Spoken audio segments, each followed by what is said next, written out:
Hello friends, मैं मनीष।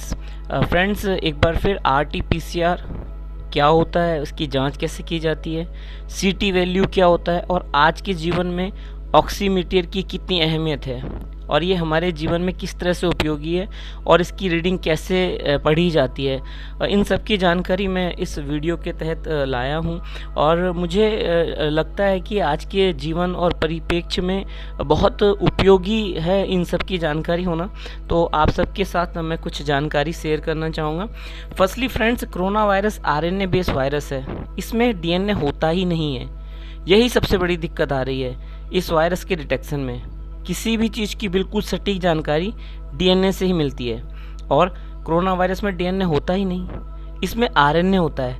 इसलिए इस वायरस की पहचान के लिए इसके RNA को DNA में बदलते हैं ताकि वायरस की एग्जैक्ट पहचान हो सके। इस प्रोसेस को रिवर्स ट्रांसक्रिप्शन यानी RT कहते हैं। ये फ्रेंड्स कोरोना वायरस है। कोरोना वायरस के बाहर स्पाइक प्रोटीन होते हैं और अंदर जेनेटिक मटेरियल यानी कि RNA होता है। इसी RNA को DNA में बदलकर RT-PCR टेस्ट किया जाता है। RT-PCR test reverse transcription polymerase chain reaction. RT-PCR test में संभावित मरीज के नाक के छेद या गले से स्वाब लिया जाता है। फिर रिवर्स ट्रांसक्रिप्शन के बाद DNA की जांच की जाती है और यदि DNA वायरस के sample genome means the complete set of gene in a cell और अ लिविंग थिंग, मतलब एक जीन का जो सेट है, जो कोरोना वायरस शुरू में जब चाइना में हुआ तो एक जीन का सेट या जिसको जीनोम बोलते हैं, उससे अगर ये सैंपल मिलता है तो RT-PCR रिपोर्ट पॉजिटिव आती है। ये देखिए फ्रेंड्स, यहाँ इस फोटो में हमने फर्स्टली स्वैब लिया, उसके बाद ये स्वैब टेस्ट ट्यूब में लैब में जाता है और ये RTR मशीन में। इसके बाद अगर सैंपल जो जीनोम से हमारा DNA मिलता है तो हमें कोविड पॉजिटिव बता दिया जाता है। इसके बाद आती है कोविड पॉजिटिव रिपोर्ट। आने के बाद अगर पॉजिटिव आए हैं तो CT वैल्यू। यहाँ पे फ्रेंड्स CT का मतलब है C स्टैंड्स फॉर साइकिल और T stand for threshold. Cycle मतलब एक ही क्रम में अनेक बार पुनरावृत्ति और T मतलब थ्रेशोल्ड, वो स्तर जहाँ से कोई चीज़ शुरू होनी होती है। तो अब इसमें फ्रेंड्स क्या होता है, CT वैल्यू की मदद से संबंधित व्यक्ति द्वारा लिए गए सैंपल में वायरल लोड के बारे में जानकारी मिलती है।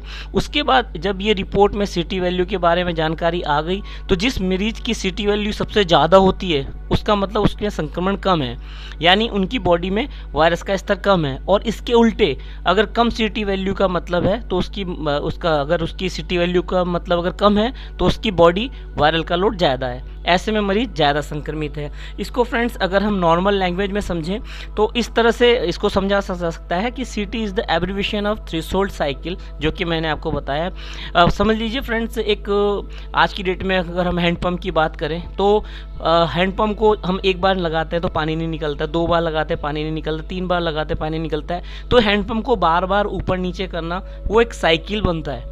तो वो साइकिल में जितनी बार उस साइकिल को घुमाएंगे फिर पानी आएगा, तो वही उसी तरह से CT वैल्यू काउंट होती है।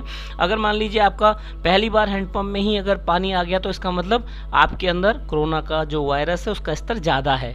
और इसी तरह से अगर 5 टाइम्स आया तो कोरोना का स्तर 1 से थोड़ा कम है। और इसी तरह से बढ़ता, जितना आपका वैल्यू बढ़ता रहेगा इसका मतलब कोरोना से उतना दूर है।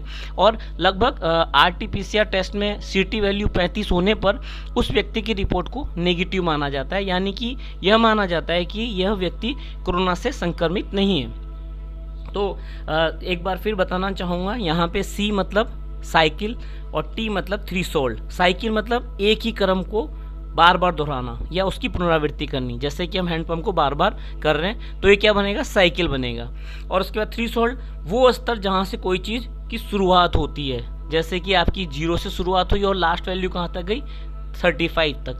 तो ये यहाँ पे हमने एक दायरा बनाया है, एक लिमिटेशंस बांधी है, इसी के अंदर हम CT वैल्यू काउंट करके ये डॉक्टर्स और लैब बताती है कि कोरोना किस लेवल का है, उसकी CT वैल्यू क्या है। फ्रेंड्स आज हमारे पास ऑक्सीमीटर होना बहुत ज़रूरी है। जिस हिसाब से हॉस्पिटल्स में वैकेंसी नहीं है, हम लोग होम आइसोलेशन हो रहे हैं, हमें अलग से क्वारंटाइन किया जा रहा है, तो अगर हमारे पास घर में ही ऑक्सीमीटर होता है तो ऑक्सीमीटर की रीडिंग से हम 3 चीज़ पता लगा सकते हैं: सैचुरेटेड पल्स ऑक्सीजन, हमारी पल्स रेट, और थर्ड परफ्यूजन इंडेक्स।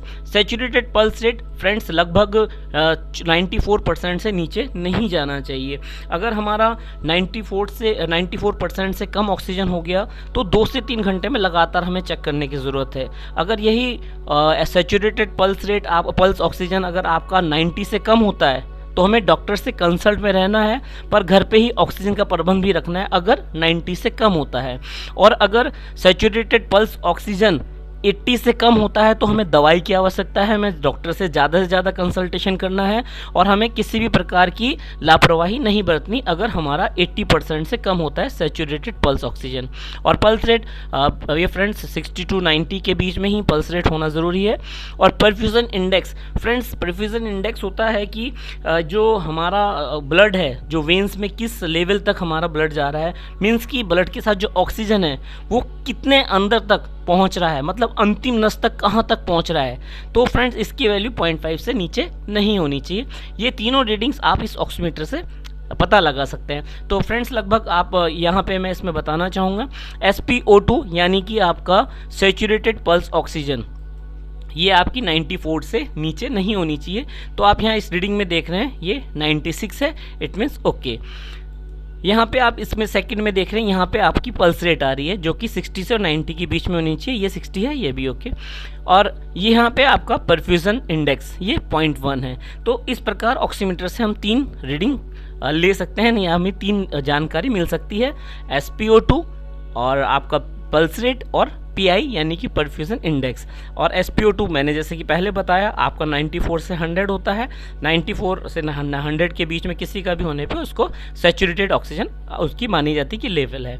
और पल्स रेट 60 to 90 और परफ्यूजन इंडेक्स 0.2 से 20 तक। फ्रेंड्स अभी यहाँ पे खाने की बात करते हैं तो कोरोना के मरीजों को घर पर बना ताज़ा और सादा भोजन कराना चाहिए। इसमें मौसमी, नारंगी और संतरा जैसे ताज़े फल और बीन्स, और लगातार 8 से 10 गिलास पानी पीना चाहिए। विटामिन सी और जिंक की कमी नहीं होनी चाहिए। फ्रेंड्स विटामिन सी यहाँ बहुत ज़रूरी है, और बॉयल अंडा और दूध से हमें जिंक मिलता है, और जिंक ही इंसुलिन बनाता है, और शुगर वालों के लिए बहुत ज़्यादा खतरा है। यहाँ पे ध्यान रखना है हमें, शुगर वालों का इन चीज़ों ध्यान रखना है क्योंकि इंसुलिन और जिंक से एक आपस में कनेक्टेड है। और विटामिन सी आपको मालूम ही है, शराब पीने से विटामिन सी हमारी नष्ट हो जाती है, तो इसलिए शराब का सेवन नहीं करना है, सब्जी और फल खाने हैं, घर का बना भोजन खाना है। और ये फ्रेंड्स जब तक विटामिन सी हमारे पेट में रहता है तब तक काम करता है। और फ्रेंड्स जितना अधिक से अधिक आंवला ले सकते हैं या आंवले का मुरब्बा लीजिए, एक आंवले में लगभग 7 नींबू के बराबर विटामिन सी होता है। और आप मल्टीविटामिन की टैबलेट्स भी ले सकते हैं। और फ्रेंड्स कोरोना में पानी का लेवल बिल्कुल भी नहीं घटना चाहिए, ये एक तरह से सुसाइड है। अगर हमारे शरीर में कोरोना की मात्रा हमारे शरीर में कम हुई तो खूब पानी पिएं, कम से कम 5 से 6 लीटर एक दिन में पानी पिएं, भाप लीजिए, स्टीम लीजिए, और लगातार गर्म पानी से गरारे कीजिए। तो फ्रेंड्स ये चीज़ें हमें प्रिकॉशंस के रूप में रखनी है, और कोरोना से हमें ये लड़ाई जीतनी है। कोविड के बारे में मैं फिर एक बार यही बताना चाहूँगा, सुरक्षित रहें, सजग रहें। कोविड से इस वक्त पूरा देश लड़ रहा है। कुछ बातों का आपको विशेष ध्यान रखना है। घर से निकलते वक्त फेस मास्क का उपयोग करना ना भूलें। अपने आँख, नाक, कान, मुंह इनको अपने हाथों से ना छुएं। सोशल डिस्टेंसिंग को बराबर मेंटेन करना बहुत ज़रूरी है, और अपने हाथ लगातार साबुन और पानी से धोते रहें।